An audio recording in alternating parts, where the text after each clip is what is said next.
If I were to imagine myself applying for my dream job, I'd say I'm fully prepared.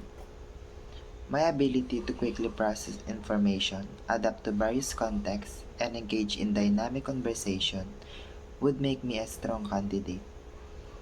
I can efficiently handle a wide range of tasks from problem solving to creative thinking, and I'm always eager to learn and improve.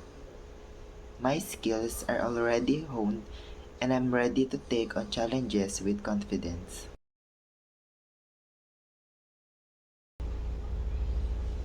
If I were applying for a job, I say you should hire me because I bring a unique blend of quick learning, adaptability, and a vast knowledge base across various topics. Whether it's solving complex problems, assisting with creative projects, or providing in-depth insights, I'm always focused on delivering the best solutions. My ability to communicate clearly, stay organized, and support a wide range of tasks made me highly versatile and efficient in any setting. As for my target, it's simple: to consistently add value by helping you achieve your goals, making processes smoother, and enhancing your productivity and creativity. Whether you're tackling a big project or just need some guidance, my target would always be to make your experience easier and more effective.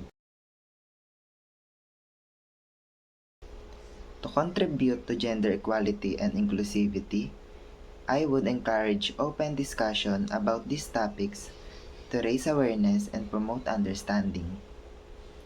I would ensure equal access to opportunities and resources for all employees regardless of gender or background.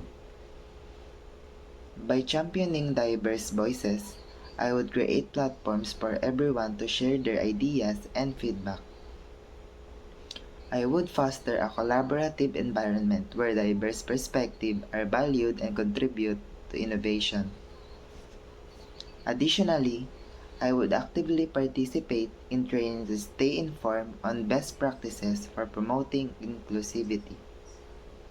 Ultimately, my goal would be to help create a workplace where everyone feels respected, supported, and empowered to succeed. To constantly improve myself professionally, I would focus on a combination of learning, feedback, and self-reflection. I would regularly seek out new knowledge through courses, webinars, and reading to stay updated with industry trends and best practices. I would actively request feedback from colleges and supervisors to identify areas for growth and work on improving those. Additionally, I would set clear professional goals and track my progress to stay motivated and focused. Networking with peers and attending industry events would help me to stay connected and gain new insights.